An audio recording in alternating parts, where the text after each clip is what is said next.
Assalamualaikum warahmatullahi wabarakatuh. Kami dari kelompok 2 Dasar-dasar Manajemen Pendidikan akan mempresentasikan tentang fungsi pengorganisasian. Namun sebelumnya perkenalkan anggota dari kelompok 2 yaitu Nur Kairaning Tias, Setia Yulia Kartikasari, dan Syera Tansila. Dalam kesempatan kali ini, kelompok kami akan membahas yang pertama, pengertian fungsi pengorganisasian, yang kedua, prinsip fungsi pengorganisasian, yang ketiga, tujuan fungsi pengorganisasian, yang keempat, jenis-jenis pengorganisasian, dan yang kelima, langkah-langkah pengorganisasian yang efektif. Assalamualaikum warahmatullahi wabarakatuh. Saya Nur Hairaning Tias akan menjelaskan tentang pengertian dan prinsip fungsi pengorganisasian. Yang pertama yaitu pengertian fungsi pengorganisasian. Fungsi organizing atau pengorganisasian adalah fungsi manajemen yang mengikuti perencanaan atau planning. Pengorganisasian adalah fungsi dari manajemen yang merupakan fungsi dalam mengatur manusia, tugas, wewenang, dan tanggung jawab dalam mencapai tujuan yang sudah ditetapkan. Pengertian pengorganisasian menurut para ahli. Yang pertama yaitu George Artery, mengemukakan bahwa pengorganisasian adalah tindakan mengusahakan hubungan-hubungan kelakuan yang efektif antara orang-orang sehingga dia dapat bekerja secara efisien dan memperoleh kepuasan pribadi dalam melakukan tugas-tugas tertentu dalam kondisi lingkungan tertentu guna mencapai tujuan atau sasaran tertentu. Yang kedua, menurut S.P. Hasibuan, pengorganisasian merupakan suatu proses penentuan, pengelompokan, dan pengaturan berbagai macam aktivitas yang diperlukan untuk mencapai tujuan, menempatkan orang-orang pada setiap aktivitas, menyediakan alat-alat yang diperlukan, menetapkan wewenang secara relatif, dielegasikan pada setiap individu yang akan melakukan aktivitas-aktivitas tersebut. Yang ketiga, menurut James Demany, mengemukakan bahwa organization is form of every human association for the attainment of common purpose, yang artinya organisasi adalah semua bentuk kerjasama manusia untuk mencapai tujuan bersama. Yang kedua adalah prinsip fungsi pengorganisasian. Menurut S.P. Hasibuan, prinsip fungsi pengorganisasian ada 13. Yang pertama yaitu Principle of Organization Objective atau asas tujuan organisasi. Di mana menurut asas ini tujuan organisasi harus jelas dan rasional. Yang kedua yaitu Principle of Unity Objective atau asas kesatuan tujuan. Di mana menurut asas ini di dalam suatu organisasi harus ada kesatuan tujuan yang ingin dicapai. Yang ketiga yaitu Principle of Unity Command atau asas kesatuan perintah. Di mana menurut asas ini setiap bawahan menerima perintah atau memberikan pertanggungjawaban hanya kepada satu atasan saja. Tetapi seorang atasan dapat memerintah beberapa orang bawahan. Yang keempat, Principle of the Span of Management atau asas rentang kendali. Menurut asas ini, seorang manajer hanya dapat memimpin secara efektif sejumlah bawahan tertentu. Misal 3-9 orang tergantung kecakapan dan kemampuan manajer tersebut. 5. Principle of Delegation of Authority atau asas pendelegasian wewenang. Di mana menurut asas ini, hendaknya pendelegasian wewenang dari seorang atau sekelompok orang kepada orang lain jelas dan efektif, sehingga ia tahu wewenangnya. Yang keenam, Principle of Parity of Authority atau asas keseimbangan wewenang dan tanggung jawab. Di mana menurut asas ini, wewenang dan tanggung jawab harus seimbang. Wewenang yang didelegasikan dengan tanggung jawab yang timbul karenanya harus sama besarnya. Hendaknya wewenang yang didelegasikan tidak meminta pertanggungjawaban yang lebih besar dari wewenang itu sendiri atau sebaliknya. 7. Principle of Responsibility atau asas tanggung jawab. Di mana menurut asas ini, hendaknya pertanggungjawaban dari bawahan terhadap atasan harus sesuai dengan garis wewenang dan pelimpahan wewenang. 8. Principle of Division of Work atau asas pembagian kerja. Menurut asas ini, pengelompokan tugas-tugas, pekerjaan-pekerjaan, atau kegiatan-kegiatan yang sama ke dalam satu unit kerja hendaknya didasarkan atas eratnya hubungan pekerjaan tersebut.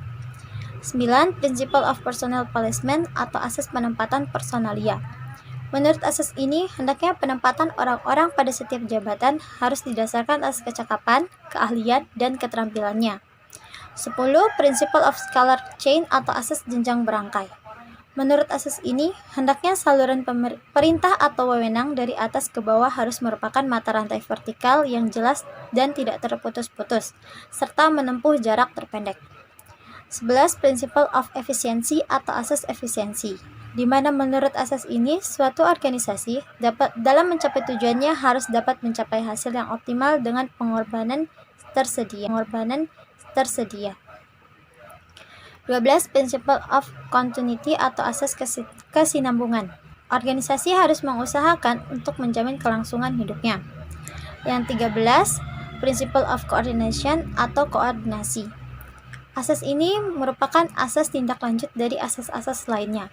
Koordinasi yang dimaksud untuk mensinkronkan dan mengintegrasikan segala tindakan supaya terarah kepada sasaran yang ingin dicapai. Yang kedua, menurut A.M. Williams. A.M. Williams berpendapat bahwa prinsip pengorganisasian ada 12. Yang pertama, organisasi harus mempunyai tujuan yang jelas. Yang kedua, prinsip skala hierarki, di mana dalam satu organisasi harus ada garis kewenangan yang jelas dari pemimpin, pembantu pimpinan sampai pelaksana, sehingga dapat mempertegas dalam pendelegasian wewenang dan pertanggungjawaban, dan akan menunjang efektivitas jalannya organisasi secara keseluruhan. Yang ketiga, kesatuan perintah. Dalam hal ini, seseorang hanya menerima perintah atau bertanggung jawab pada seorang atasan saja. Yang keempat, pendelegasian wewenang. Yang kelima, tanggung jawab. Yang keenam, pembagian pekerjaan. 7. Rentang pengendalian. 8. Fungsional. 9. Prinsip pemisahan. 10. Keseimbangan. 11. Fleksibilitas, di mana organisasi harus senantiasa melakukan pertumbuhan dan perkembangan sesuai dengan dinamika organisasi sendiri dan juga karena adanya pengaruh di luar organisasi, sehingga organisasi mampu menjalankan fungsi dalam mencapai tujuannya. 12. Kepemimpinan, di mana dalam organisasi apapun bentuknya diperlukan adanya kepemimpinan, atau dengan kata lain, organisasi mampu menjalankan aktivitasnya karena adanya proses kepemimpinan yang digerakkan oleh pemimpin organisasi tersebut. Selanjutnya, tujuan fungsi organisasi. Yang pertama, membantu koordinasi. Contohnya, memberi tugas pekerjaan kepada unit kerja secara koordinatif agar tujuan organisasi dapat melaksanakan dengan mudah dan efektif. Yang kedua, memperlancar pengawasan. Contohnya, membantu pengawasan dengan menempatkan seorang anggota manajer yang berkompetensi dalam setiap unit kerja. Yang ketiga, maksimalisasi manfaat spesialisasi. Contohnya, membantu seseorang menjadi lebih ahli dalam pekerjaan-pekerjaan tertentu. Yang keempat, penghematan biaya. Contohnya, pelaku organisasi akan selalu berhati-hati dalam setiap akan menambah unit kerja baru yang notabene menyangkut penambahan tenaga kerja. Yang kelima, meningkatkan kerukunan hubungan antar manusia. Contohnya, masing-masing pekerja antar unit dapat bekerja saling melengkapi. Jenis-jenis pengorganisasian. Menurut SPH Sibuan, jenis-jenis pengorganisasian ada 3. Yang pertama, berdasarkan proses pembentukan. Berdasarkan proses pembentukan, pengorganisasian ada 2, yaitu organisasi formal dan organisasi informal. Organisasi formal adalah organisasi yang dibentuk secara sadar dengan tujuan-tujuan tertentu. Yang kedua, organisasi informal. Organisasi informal adalah organisasi yang terbentuk tanpa disadari sepenuhnya. Tujuannya juga tidak jelas. Hubungan-hubungan terjalin secara pribadi berdasarkan kaitan hubungan dengan pemerintah. Yang pertama, organisasi resmi. Organisasi resmi adalah organisasi yang dibentuk dengan pemerintah dan harus terdaftar di lembaga negara. Yang kedua, organisasi non-resmi. Organisasi non-resmi adalah organisasi yang tidak ada hubungannya dengan pemerintah dan tidak terdaftar pada lembaga negara, seperti organisasi-organisasi swasta. Berdasarkan skala atau ukuran. Yang pertama, organisasi besar.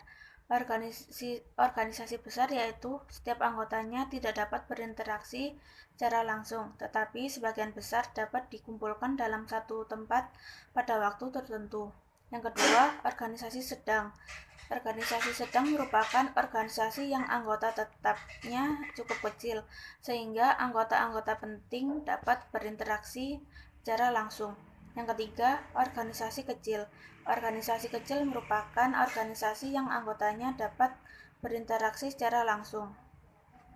Tolak ukur atau skala besar kecilnya organisasi ini sifatnya relatif karena ditentukan oleh banyak faktor. Tetapi besar kecilnya organisasi perlu diketahui karena akan mempengaruhi pilihan manajemen yang akan dilepaskan. Proses pengorganisasian menurut SP Hasibuan terdiri atas 8 tahap, yaitu yang pertama, manajer harus mengetahui tujuan organisasi yang ingin dicapai, apakah profit motif atau service motif. Yang kedua, penentuan kegiatan-kegiatan. Artinya, manajer harus mengetahui, merumuskan, menspesifikasi kegiatan-kegiatan yang diperlukan untuk mencapai tujuan organisasi dan menyusun daftar kegiatan-kegiatan yang akan dilakukan. Yang ketiga, pengelompokan kegiatan-kegiatan. Artinya, manajer harus mengelompokkan kegiatan-kegiatan ke dalam beberapa kelompok atas dasar tujuan yang sama. Yang keempat, pendelegasian wewenang. Artinya, manajer harus menetapkan besarnya wewenang yang akan didelegasikan kepada setiap departemen. Yang kelima, rentang kendali. Artinya, manajer harus menetapkan jumlah karyawan pada setiap departemen. Yang keenam, peranan perorangan. Artinya, manajer harus menetapkan dengan jelas tujuan-tujuan setiap karyawan supaya tumpang tindih tugas dapat dihindari. Yang ketujuh, tipe organisasi. Artinya, manajer harus menetapkan tipe organisasi apa yang akan dipakai, apakah line organization, line and staff organization, atau function organization. 8. Struktur. Artinya, manajer harus menetapkan struktur organisasi yang bagaimana akan digunakan. Langkah-langkah pengorganisasian yang efektif.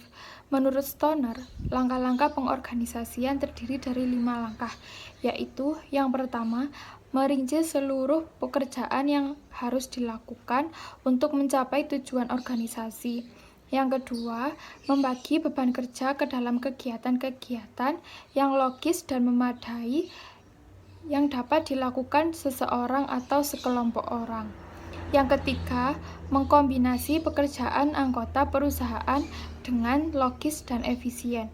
Yang keempat, penetapan mekanisme untuk mengkoordinasi pekerjaan anggota organisasi dalam suatu kesatuan yang harmonis. Yang kelima, memantau efektivitas organisasi dan mengambil langkah-langkah penyesuaian untuk mempertahankan atau meningkatkan efektivitas. Sekian dari kelompok kami, ada kurang lebihnya kami mohon maaf. Terima kasih. Wassalamualaikum warahmatullahi wabarakatuh.